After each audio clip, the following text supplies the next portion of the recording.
Welcome back. I am Tyler here with my brother Ryan. Today we are breaking down the New York Jets 3-round mock draft and the players that we selected for them. But before we do that, be sure to like, subscribe, and ring the bell to get notified whenever we create new Jets content. We have Jets 3-round, 7-round, and also individual mock drafts coming out all the way leading up to the 2024 NFL Draft.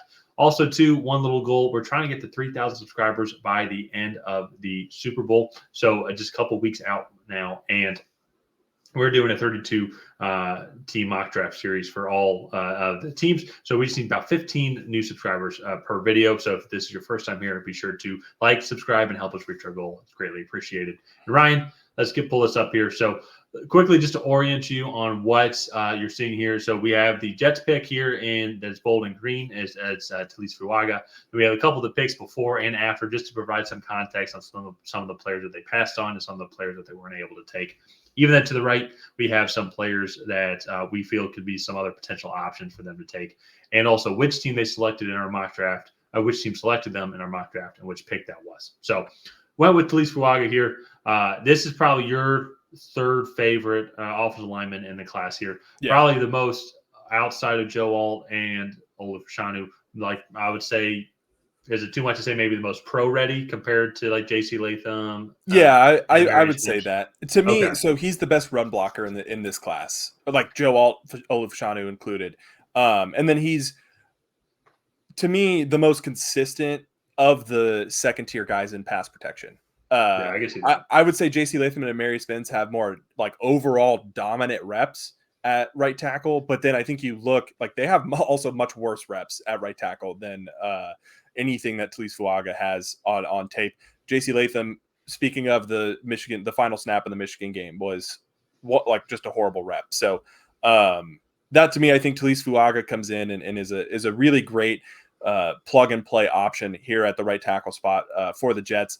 They don't get that coveted left tackle spot, but honestly, nowadays most of the top edge rushers line up on the right side anyways, and or line up over the right tackle anyways. And then also, like they're a little bit more fluid. Like they kind of change sides now, anyways. So, yeah.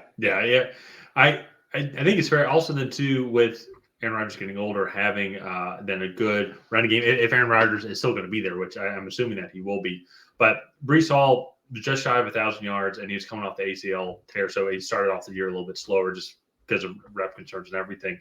But I think it will help take some pressure off the offensive line if they are able to run the ball effectively, and then also too if they're able to then add a weapon later on in the draft, then to have more options outside of just Garrett Wilson really to throw to. So I like that here. I think another option as well, speaking specifically to the weapons here, is potential receiver option. We do have Brian Thomas Jr. there, but maybe some other guys like maybe Troy Franklin if he works his way up to 10. I think that might be a little too high for Troy Franklin, but we'll have to go and see. If Rome Odunze is able to fall down to 10, I think that they would gladly take him if their offensive lineman is not available. So let's move on, though, to their next pick. They don't have their second pick thanks to the Aaron Rodgers 4 plays last season, but they did end up still getting a great receiver here in Roman Wilson. We all saw him and his capabilities in the semifinals and also the national championship as well. So I really like him comparative then to Garrett Wilson. I think Roman Wilson can be that slot kind of shifty receiver that you can use underneath,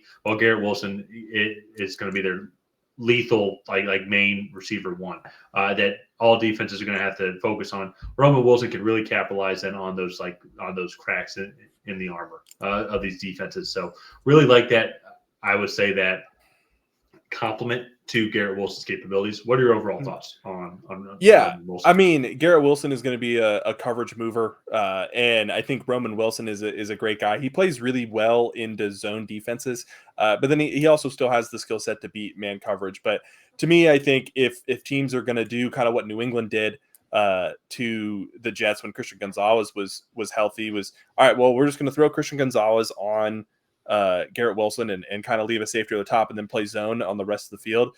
To me, I think that's where a guy like Roman Wilson comes in. He's really good at finding pockets in those zones. And then if Patriots do go, or if teams go full man against them, then Roman Wilson still has a skill set to beat those guys as well. Definitely going to be more of a Z receiver, I think, at the next level, just because he is slightly undersized. I believe he's like 6 foot, 185. But again, I think that's a perfect complement to what Garrett Wilson brings to the table. To the Jets. And so I think Aaron Rodgers would love to have these two weapons here just to kind of round things off. Talise Fuaga, to me, is the clear tackle 3 in this class. He does play right tackle, but again, super athletic guy, best run blocker in this class. And then Roman Wilson, just going to be a really fantastic complementary wide receiver to Garrett Wilson. I think that's just would really round out that group well, and would be a nice presence there in New York. Yeah, I think getting the offensive weapons here, I feel like this draft's going to be very offensive focused, and because it was kind of a shame last year because of how good that defense was, but they were just on the field so much, they just couldn't get any help from the offense whatsoever. Yeah. They would go out and play great games, hold teams to 10, 13 points, and the offense going to go and score it all. So I think the Jets getting Talise Fuaga and then Roman Wilson in this scenario, I think would be very happy of their 2 picks in the top 100. Yeah. So let's go ahead and wrap up this video here. If you guys have not already, please go ahead and like and subscribe. Leave a comment down below on what you thought of the New York Jets 3-round mock draft. Do you love it? Do you hate it? What would you do differently? And on that, we will see you guys next time.